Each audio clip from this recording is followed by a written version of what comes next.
அள்ளி கொடுப்பதில் வல்லமை பெற்றவன் அப்பன் பழனியப்பன். தினம் அச்சம் தவிர்ப்பவன் ஆறுதல் சொல்பவன் அப்பன் பழனியப்பன். கள்ளம் கபடம் இல்லாதவர் தம்மிடம் காவலில் நின்றிருப்பான். அங்கு கால்நடையாய் வரும் மானிட ஜாதியை கண்டு களித்திருப்பான். துள்ளி வரும்படி வேலுக்கு மேலொரு ஜோதி பிழமும் உண்டோ?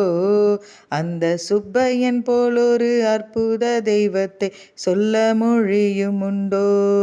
வெள்ளி முகம் 12யும் கண்ட பின் வேறொரு சொர்க்கமுண்டோ? ஆண்டி வேஷத்திலாயினும் வீரத்திலாயினும் வேலனை வெல்வதுண்டோ? சித்தர் வணங்கிய சேவர் கொடியோனை சேர்ந்து வணங்கிடுவோம். அந்த சிக்கலிலாயினும் செந்திலிலாயினும் சென்று கனிந்து நிற்போம்.